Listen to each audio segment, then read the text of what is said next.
हम स्टार्ट कर रहे हैं आज आप लोग के लिए क्या प्रकाश का परावर्तन और अपवर्तन, मतलब विज्ञान का क्लास 10th का फिजिक्स का फर्स्ट लेसन है, ठीक है ना। तो इसमें आप लोग को बस देखना यही कि मतलब जो भी चीजें समझ में नहीं आ रही है उसको आप बताइए, उसको हम किसी भी तरह समझाने का प्रयास करेंगे, ठीक है ना। तो इसमें से कुछ टॉपिक लिए हैं, ऐसे टॉपिक्स कि जो केवल क्या करेंगे आप लोग, मतलब उस पर विचार करना है आपको, न कि बेसिक चीजों पर बात करेंगे। जैसे बेसिक का मतलब होता है कि जो क्लास 6, 7, 8, 9 मतलब 8, 9 में जो आप पढ़े हैं, जो भी प्रकाश संबंधित, तो देखिए प्रकाश संबंधित 6 में भी कुछ मिलता है हमको, 7th में कुछ मिलता है और 8 में भी कुछ मिलता है, 9th में नहीं मिलता है, ठीक। तो फिर 10th में मिलता है। तो हम कहना ही चाहते हैं कि जो 6, 7, 8 की बात हम करें तो उसमें जो प्रकाश संबंधित कुछ बातें हमको बताई गई हैं उसको हम बेसिक तौर पे हम केवल बोल देंगे और आपको वीडियो के माध्यम से चाहे ऑफलाइन जो भी समझ में आ रहा है आपको, आप दोबारा पूछ सकते हैं हमको, हम आपको बताएंगे, ठीक है ना। तो इसमें कुछ टॉपिक्स हैं, बस हम लिख देते हैं, अगर समझ में आएगा, मतलब समझ में आने की बात क्या है कि हमें कहना चाहते हैं कि जैसे स्थिति क्या है कि यह आपके सिलेबस में नहीं है, बेसिक चीज जो भी है, तो बेसिक चीजों को हम समझा देते हैं। और जो चीजें आपके सिलेबस के अंतर्गत आती हैं जिस 10th से, तो वहां से हम क्या करेंगे, आपको लिखने के लिए बोलेंगे, चाहे जो भी चीजें। चलिए आइए पहले हम बात करेंगे, तो लेसन आपका पहला है, क्या है, प्रकाश का परावर्तन तथा अपवर्तन, reflection and refraction of light, ठीक है ना। यही आपका लेसन है और इसमें जो भी बातें हम बता रहे हैं बस पॉइंट सुन लीजिएगा। अगर बस सुनना है, अगर आपको लिखना है तो मैं लिखवाऊंगा नहीं, यहां पे लिखूंगा मैं नहीं, क्यों, मैं समझाने का प्रयास करूंगा। और अगर आपको लिखना उचित समझ में आए तो आप वीडियो को पुश करके, मतलब रोक करके आप लिख सकते हैं या बैक करके लिख सकते हैं। मैं थोड़ा जल्दी बोल जाता हूं, इसके लिए थोड़ा सा आप धीरे धीरे सुनने का प्रयास करें, वीडियो का जो भी होता है उसको स्लो कर लेंगे, ठीक है ना। तो पहले प्रकाश का reflection and reflection of light, जब हम इसके बारे में बात करेंगे तो सबसे पहले प्रकाश के बारे में बात करेंगे। लाइट क्या है, या हम कहेंगे प्रकाश क्या है। मैं इसका परिभाषा बता दे रहा हूं या मैं लिखूंगा नहीं, प्रकाश क्या है पहले बता दो। प्रकाश वह भौतिक साधन है जो हमारे दृष्टि ज्ञान को जागृत करता है, या प्रकाश वह ऊर्जा है जिसकी सहायता से हम किसी वस्तु को देखते हैं, ठीक है ना। समझ में आ रहा है बात। तो कैसे देखते हैं किसी वस्तु को, कि मान लीजिए सामने कोई वस्तु है, अगर हमको दिख रही है तो इसका मतलब प्रकाश कहीं ना कहीं से आ रहा है और प्रकाश कहीं ना कहीं से आकर के उस वस्तु से टकरा करके हमारे आंखों तक पहुंच रहा है, तो हमको वस्तु दिखाई दे रही है। तो कोई वस्तु को देखने के लिए, किसी वस्तु को देखने के लिए हमको प्रकाश की आवश्यकता होती है, अगर प्रकाश नहीं रहेगा तो वस्तु दिखाई नहीं देगी। बातें समझ में आ रही। तो हम कह सकते हैं कि प्रकाश का परिभाषा भी हमने बताया, उसको आप अपने हिसाब से समझने का प्रयास करें। फिर एक बार और बोल दे रहे हैं, प्रकाश वह भौतिक साधन है जो हमारे दृष्टि ज्ञान को जागृत करता है, या इस तरह भी कह सकते हैं प्रकाश एक प्रकार की ऐसी ऊर्जा है जो हमको किसी वस्तु को देखने में सहायता प्रदान करता है। कोई दिक्कत, आप किसी माध्यम से किसी तरीके से इस प्रकार का डिफिनेशन लिख सकते हैं। अब थोड़ा बात कर लेते हैं, इसके बाद आता है प्रकाशिक वस्तुएं। प्रकाशिक वस्तुएं, प्रकाशिक वस्तु का मतलब होता है, हम ये कह सकते हैं कि कुछ वस्तुएं होती हैं जो प्रकाशिक वस्तु, कुछ वस्तुएं ऐसी होती है, जैसे कहने का मतलब यह है कि ऐसी वस्तु हम कह सकते हैं प्रकाश और उष्मा। उष्मा का मतलब होगा लाइट और हीट। ऐसी वस्तुएं, इस वस्तु के बारे में बात करें तो हम इस पे विचार ज्यादा करेंगे कि जो भी हमारे नेचर में या प्रकृति में जो भी वस्तुएं हैं उसमें हम प्रकाश के गुणों को देखते हैं, कुछ गुणों को देखते हैं। तो देखते हैं कुछ वस्तु ऐसी हैं जो प्रकाश का उत्सर्जन कर देती हैं, मतलब उनसे प्रकाश निकलता है, हीट निकलता है। और कुछ वस्तु ऐसी होती है जिसमें प्रकाश और ऊर्जा, मतलब क्या होता है, प्रकाश नहीं निकलता है और हीट नहीं निकलता, मतलब लाइट नहीं निकलता और उष्मा नहीं निकलता। तो हम कहना चाहते हैं कि ऐसी वस्तुएं जो प्रकाश और उष्मा का उत्सर्जन करती हैं, जो प्रकाश और उष्मा का उत्सर्जन करती हैं, या हम कह सकते हैं हीट और लाइट का उत्सर्जन करती हैं, उसे हम क्या बोलते हैं, प्रदीप्त वस्तु बोलते हैं। प्रदीप्त, या इसको बोलते हैं ल्यूमिनस बॉडी, इसको बोलते हैं, क्या बोलते हैं, ल्यूमिनस बॉडी। ऐसे वस्तु जो प्रकाश का उत्सर्जन नहीं करती हैं उसको बोलते हैं क्या, नॉन ल्यूमिनस। कोई दिक्कत? ऐसी वस्तु जो प्रकाश का उत्सर्जन करती है स्वयं, वो होती है प्रदीप्त या ल्यूमिनस बॉडी होती है। ऐसे वस्तु जो प्रकाश का उत्सर्जन स्वयं नहीं करती, किसी अन्य के प्रकाश से चमकती है, उसे हम क्या बोलते हैं, अदीप्त बोलते हैं या नॉन ल्यूमिनस बॉडी बोलते हैं। कोई दिक्कत? अब देखिए, प्रदीप्त में हम कह सकते हैं कि इसका सबसे अच्छा उदाहरण है सन, मोमबत्ती हो जाएगा, सन हो गया, मोमबत्ती हो गया, लालटेन हो गया, बल्ब हो गया। ये सभी क्या है, प्रकाश का उत्सर्जन स्वयं करते हैं, प्रकाश और हीट का उत्सर्जन करते हैं, इसलिए हम उन्हें क्या कहते हैं, प्रदीप्त। और अदीप्त का उदाहरण यह है, इसका सबसे अच्छा उदाहरण है मून, चंद्रमा इसका अच्छा उदाहरण है, क्योंकि चंद्रमा सूर्य का प्रकाश के द्वारा चमकता है। समझ में आ रहा है? अब देखिए, हम ये सोच सकते हैं कि इस पृथ्वी पर जो भी वस्तुएं हैं, या तो खुद प्रकाश का उत्सर्जन करती हैं, और नहीं तो प्रकाश का उत्सर्जन नहीं करती, किसी अन्य प्रकाश से चमकती हैं। तो हम ये कह सकते हैं कि दो ही प्रकार की वस्तुओं का हम क्या करते हैं, वर्गीकरण कर सकते हैं, प्रदीप्त वस्तुएं और अदीप्त वस्तुएं। प्रदीप्त वस्तु का मतलब हो गया बल्ब, अदीप्त वस्तु का मतलब हो गया हम हो गए, आप हो गए, चाहे कोई वस्तु दिखाई दे रहा है, सब किसी अन्य प्रकाश से चमक रहा है जिसके कारण हमको दिखाई दे रहा है। कोई दिक्कत? तो दो ही वस्तु हो सकती हैं, क्या, प्रदीप्त और अदीप्त। कोई दिक्कत? चलिए आगे बात कर लेते हैं कुछ और टॉपिक पर। तो और टॉपिक पर बात करेंगे, दोस्तों देखिए क्या, किसी और टॉपिक पर बात कर लेते हैं। समझ में नहीं आएगा तो आप लोग बोलिएगा, ठीक है ना? आप लोग को भी मैं बोल रहा हूं, समझ में नहीं आएगा तो आप लोग बोलिएगा, इस पे ध्यान ना दीजिए आप लोग, ठीक है ना? अपना काम करिए। देखिए, अब हम बात कर लेते हैं प्रकाशिक माध्यम। प्रकाशिक माध्यम क्या है? हमने देखा प्रकाश क्या है, फिर हमने देखा प्रकाशिक वस्तुएं क्या है, कि जो प्रकाश का उत्सर्जन करती है, जो उसका उत्सर्जन नहीं करती। प्रकाशिक माध्यम में बात करेंगे कि प्रकाश कौन कौन से माध्यम में चल सकता है। तो ध्यान दीजिएगा, 3 प्रकार के माध्यम हमारे प्रकृति में पाया जाता है। 3 प्रकार के माध्यम क्या? एक होता है पारदर्शक, एक होता है पारभाषक, एक होता है अपारदर्शक।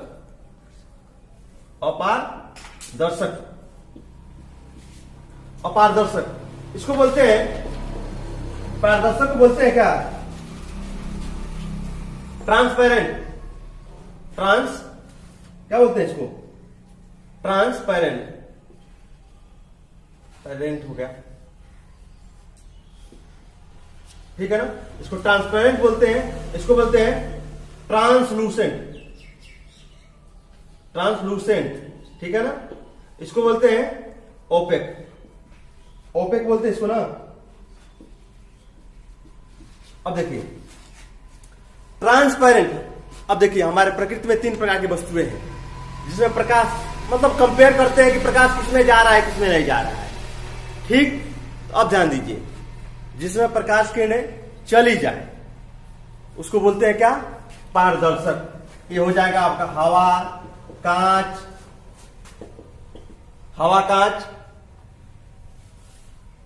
सामान्य जल का मतलब जो हम लोग पानी उनी पीते हैं, हवा, कांच, अन्य जो भी उदाहरण हो जाएगा, जिसको क्या बोलते हैं हम, पारदर्शक। ऐसा माध्यम जिसमें प्रकाश किरणें आसानी से आर पार हो जाए या आसानी से चली जाए, उसे हम क्या बोलते हैं, पारदर्शक बोलते हैं या ट्रांसपेरेंट बोलते हैं इसको। कोई दिक्कत? अब देखिए, ऐसा माध्यम जिसमें प्रकाश किरणों का आंशिक भाग आर पार करे, मतलब थोड़ा थोड़ा जाए या थोड़ा न जाए, उसे क्या बोलते हैं, पारभाषक बोलते हैं। और पारभाषक बोलते हैं तो इसमें क्या हो जाएगा हमारा, अब देखिए हम कहेंगे तेल लगा हुआ कांच, तेल लगा हुआ कांच नहीं, तेल लगा हुआ कागज। जैसे कभी कभी आप देखिएगा कि कागज पे आप टॉर्च जलाएंगे तो दिखाई नहीं देगा, उस पर थोड़ा तेल गिरा देंगे ना तो उसमें आर पार दिखाई देने लगेगा। कभी कभी गंदा जल जो होता है ना, गंदा जल, उसमें भी प्रकाश किरण आर पार थोड़ा थोड़ा दिखाई देती है। जो सामान्य जल में तो दिखाई देती है, जो अभी हमने बताया पारदर्शक में, लेकिन जब गंदा जल हो जाएगा तो उसमें प्रकाश किरणें थोड़ा थोड़ा दिखाई देती है। बात समझ में आ रहा है? तो हम कर सकते हैं तेल लगा हुआ कागज, गंदा जल और घिसा हुआ कांच। घिसा हुआ कांच, घिसा हुआ जो कांच होगा ना, वो भी क्या होगा, उसमें प्रकाश किरणों का आंशिक भाग आर पार करता है। अब अपारदर्शक का मतलब होता है जिसमें प्रकाश किरणों का क्या, ये आर पार नहीं करता। प्रकाश किरण हम कह सकते हैं आर पार नहीं करता, तो इसका हो जाएगा लकड़ी, अब हो जाएगा जो भी आसपास दिख रहा है, दीवार, प्लास्टिक, आसपास जो भी वस्तु दिखाई दे रही है सभी अपारदर्शक है, मतलब प्रकाश किरण आर पार नहीं जाती। हमने बताया प्रकाशिक माध्यम, ऑप्टिकल मीडियम, इसकी स्थिति यह है कि 3 प्रकार की स्थितियों को हम देखते हैं हमारे प्रकृति में, जिसमें प्रकाश किरण आर पार कर जाती हैं उसको पारदर्शक बोलते हैं, जिसमें प्रकाश किरण आर पार नहीं करती उसको अपारदर्शक बोलते हैं, जिसमें प्रकाश किरणों का आंशिक भाग आर पार करे उसे हम बोलते हैं पारभासक, या हम बोल सकते हैं इसको ट्रांसलूसेंट। तो हमने तीनों बात बताई, इसको अपने अपने हिसाब से समझने का प्रयास करिएगा, ठीक है ना। आगे बात करते हैं, ठीक है ना, आगे फिर बात करते हैं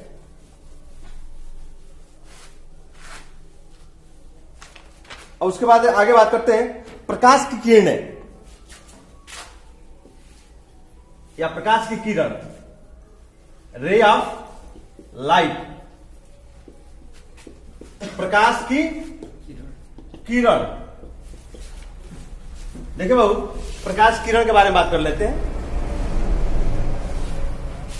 देखिए, जो भी बात अभी कर रहे हैं इससे थोड़ा सा विचार आप लोग करिएगा, समझ आएगा आपको।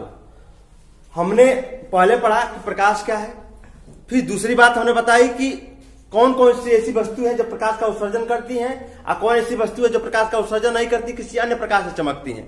फिर हमने प्रकाशिक माध्यम के बारे में बात किया कि प्रकाश कौन कौन से माध्यम में चलता है। तो हम कह सकते हैं कि जिसमें प्रकाश किरणें चलती हैं, जिस माध्यम में चल लेती है उसको हम क्या बताया था, पारदर्शक बताया। जिसमें प्रकाश किरण नहीं जाती अपारदर्शक बताया। जिसमें प्रकाश किरण थोड़ा थोड़ा जाती है उसको हम पारदर्शक बताया। फिर हम बात कर रहे हैं रे ऑफ लाइट, प्रकाश की किरणें किस तरह से जाती हैं, रे ऑफ लाइट। तो अब समझिए, इसमें रे ऑफ लाइट में प्रकाश किरणों के बारे में बात कर रहे हैं। देखिए, इसी में एक चीज और आता है, हमको बस रे ऑफ लाइट क्या होता है, प्रकाश किरण, ध्यान दीजिएगा, प्रकाश की किरण जिस मार्ग पर चलकर एक बिंदु से दूसरे बिंदु तक जाती है, प्रकाश किरण किसी एक मार्ग पर एक बिंदु से चलकर दूसरे बिंदु तक जाती है, उसे हम प्रकाश किरण कहते हैं। कोई दिक्कत, रे ऑफ लाइट कहते हैं। इस बात को सुन के लिख लीजिएगा, ठीक। दूसरी बात, अब मान लीजिए किसी स्थान पर क्या कर रहे, किरणों का समूह आ रहा है किसी बिंदु पर हम देखते हैं टॉर्च जलाते हैं तो कई जगह पर, कई क्षेत्र से, मान लीजिए बल्ब लाइट, मतलब यहां से क्रम से लगा दे बल्ब, हम यहां है तो इस बल्ब का भी प्रकाश हमारे पास आएगा, इस लाइन से सभी बल्बों का प्रकाश हमारे पास आएगा कि नहीं। और जब आएगा तो इस तरह कुछ स्थिति दिखेंगी ना। फिर हम ये भी कह सकते हैं, कभी कभी टॉर्च जलाते हैं तो टॉर्च जलाते तो स्थिति होती है, ध्यान दीजिएगा, इस तरह की स्थिति, फोकस एक स्थान से जाता हुआ प्रतीत होता है। और कभी कभी हम देखते हैं कि प्रकाश किरणें इस तरह सीधे सीधे चलती हैं, इस तरह से। ध्यान दीजिए बाबू, प्रकाश की किरणें इस 3 तरह से चलती हैं, 3 तरह का गुण दिखाती हैं, या तो एक बिंदु पर आती हुई प्रतीत, या एक बिंदु से जाती हुई प्रतीत, या सीधे सीधे समांतर चलती हुई प्रतीत। हम ये कह सकते हैं यह होता है अभिसारी, इसको बोलते हैं क्या, कन्वर्जेंट। क्या बोलते हैं बाबू, कन्वर्जेंट। इसको बोलते हैं अपसारी, इसको बोलते हैं डाइवर्जेंट, और नीचे होता है ये वाला होता है समांतर, इसको बोलते हैं पैरेलल, इसको बोलते हैं पैरेलल। ध्यान दीजिएगा, अगर प्रकाश किरण, एक मैं शब्द बता रहा हूं, प्रकाश की किरण अगर समूह में चले, प्रकाश किरण क्या चले, समूह में, ग्रुप में चले, या हम कह सकते हैं समूह में चले, तो उसको बोलते हैं प्रकाश पुंज या बीम ऑफ लाइट। कोई दिक्कत? पहले हमने बताया कि प्रकाश किरण क्या है।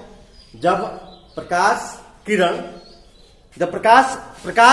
के बारे में, जब प्रकाश एक बिंदु से दूसरे बिंदु तक जाने में जिस मार्ग का सहारा लेता है वह मार्ग प्रकाश किरण कहलाता है। उसके बारे में बताया कि जब कई किरणें एक समूह में बनाए उसे हम प्रकाश पुंज कहते हैं या बीम ऑफ लाइट कहते हैं। दूसरी बात हो गई कि बीम ऑफ लाइट 3 प्रकार का होता है।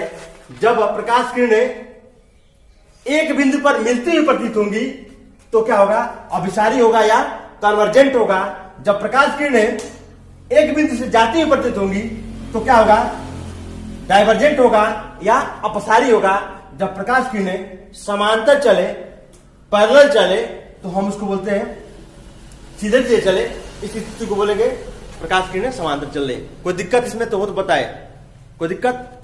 चलिए इसको समझने का प्रयास करेंगे। उसके बाद से हम थोड़ा सा प्रकाश के गुण के बारे में बता देते हैं, ठीक है ना, प्रॉपर्टीज के बारे में कुछ बता देते हैं। उसके बाद से समझिएगा थोड़ा सा।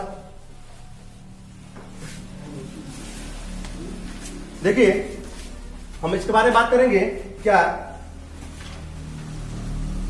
Properties of light. हम कह सकते हैं प्रकाश के गुण के लक्षण कह सकते हैं। देखिए बाबू, ये आपके लिए बहुत इंपॉर्टेंट होने वाला है, इस बात को समझिए। देखिए हम कह सकते हैं, बस जो भी चीजें इसमें बता रहे हैं हम, कुछ चीजें ऐसी होती हैं, कुछ चीजें ऐसी चीजें बताएंगे हम आपको कि जो आपको हायर क्लास में पढ़ने को मिलेगा, ठीक है ना। तो इसमें कुछ अगर गुण के बारे में हम बात कर रहे हैं तो कुछ बताना ही पड़ेगा, ठीक है ना। अब देखिए पहले तो इस बात को लिखिएगा, प्रकाश जो होता है विद्युत चुंबकीय तरंगों के रूप में चलता है, विद्युत चुंबकीय तरंगों के रूप में चलता है, इलेक्ट्रोमैग्नेटिक वेव के रूप में चलता है, इलेक्ट्रोमैग्नेटिक वेव। दूसरी बात, इसका जो चाल है, किसका, प्रकाश का चाल है 3 × 10⁸ मीटर पर सेकंड भी हो सकता है, 3 × 10⁻10 सेंटीमीटर पर सेकंड भी हो सकता है, और 3 × 10⁵ किलोमीटर पर सेकंड भी हो सकता है। प्रकाश का जो चाल है 3 तरह से दिखा सकते हैं। बात समझ में आ रहा है? तो प्रकाश का चाल इतना होता है, यह मतलब तीनों बराबर है।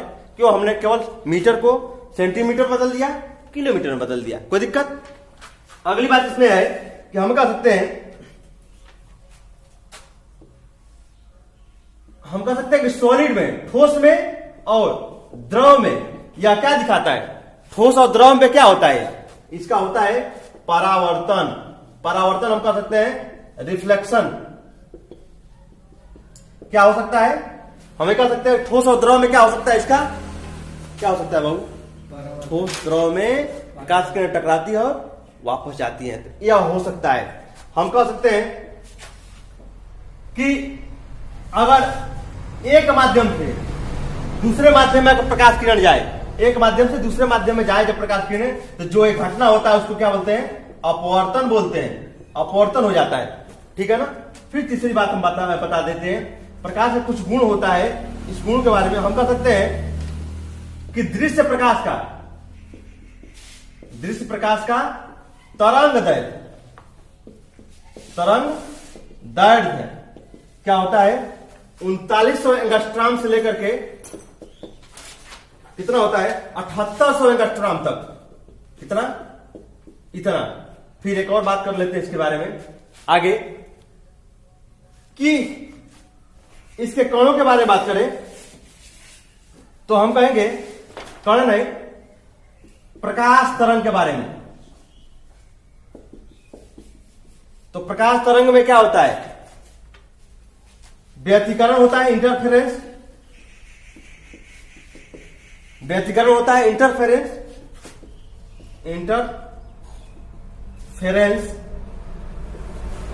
ये चीजें समझ में नहीं आएंगी। इंटरफेरेंस क्या है? व्यतिकरण, इसके बाद से विवर्तन, डिफ्रैक्शन, उसके बाद से हो सकता है ध्रुवण, पोलराइजेशन।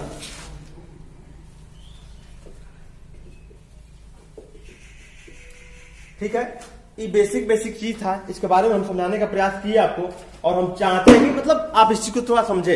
एक बार वीडियो वगैरह देखना होगा तो इसको देख करके आप लोग इसको बैक करके देखने का प्रयास करिएगा। एक बार अभी तक हमने जो भी चीजें बताई हम उसके बारे में बता देते हैं।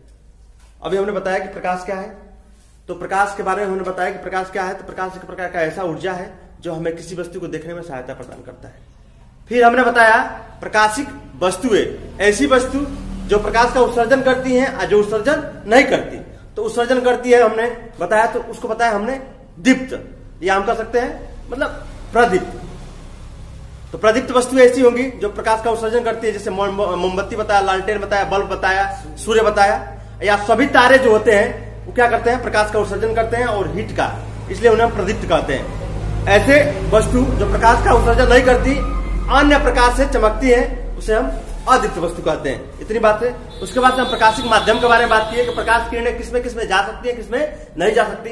तो जिसमें प्रकाश किरणें आर पार कर जाती हैं या जाती हैं उसको हम पारदर्शक बोलते हैं। जिसमें प्रकाश किरणें आर पार नहीं जाती या जाती नहीं उसको अपारदर्शक बोलते हैं। और जिसमें प्रकाश किरणों का आंशिक भाग आर पार करे उसे हम पारभाषक कहते हैं। इतनी बातें समझ में आई। फिर हमने प्रकाश किरण को बताया कि प्रकाश किरण क्या होता है। उसके बाद से हमने बताया कि बीम ऑफ लाइट क्या होता है। प्रकाश किरणों का समूह बीम ऑफ लाइट होता है या प्रकाश पुंज होता है। ठीक, उसमें हमने बताया 3 तरह की स्थिति होती है। प्रकाश किरणें एक बिंदु पर अगर आती हुई प्रतीत होती है तो उसको बोलते हैं क्या? कन्वर्जेंट, या अब क्या बोलते हैं? अभिसारी। अभिसारी, जब एक बिंदु पर प्रकाश किरणें आती हुई प्रतीत होती है उसको बोलते हैं कन्वर्जेंट या अभिसारी। जब प्रकाश किरणें एक बिंदु से जाती हुई प्रतीत होती हैं उसको बोलते हैं डाइवर्जेंट या अपसारी बोलते हैं। और जब प्रकाश किरणें सीधी रेखा में चलती हैं और उनका समूह होता है उसको हम समांतर बोलते हैं या पैरेलल बोलते हैं। इतनी बातें। उसके बाद हमने बताया क्या प्रकाश के लक्षण कुछ क्या है या गुण क्या है। तो हम कह सकते हैं प्रकाश विद्युत चुंबकीय तरंगों के रूप में चलता है। इसका चाल होता है इतना 3 × 10⁸ मीटर पर सेकेंड, या हमें कह सकते हैं 3 × 10⁻10 सेंटीमीटर पर सेकेंड, या हमें कह सकते हैं 3 × 10⁵5 किलोमीटर पर सेकेंड। इतनी बातें समझ में आई। हम कह सकते हैं कि प्रकाश किरणों का एक गुण है ठोस और द्रव पर क्या होता है? परावर्तन का गुण दिखाता है। और हम कह सकते हैं प्रकाश किरणें एक माध्यम से दूसरे माध्यम में जब जाती हैं तो अपवर्तन का गुण दिखाती हैं। हम कह सकते हैं दृश्य प्रकाश का जो तरंग दैर्घ्य होता है, तरंग दैर्घ्य का मतलब होता है कि चमक, लाल का तरंग दैर्घ्य सबसे ज्यादा होता है इसलिए उनको दूर से दिखाई देता है।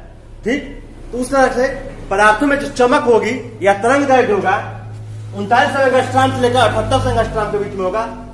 और प्रकाश तरंगों का जो गुण है हम कह सकते हैं वह व्यतिकरण और इंटरफेरेंस और डिफ्रैक्शन और ध्रुवण का गुण दिखाता है। धन्यवाद।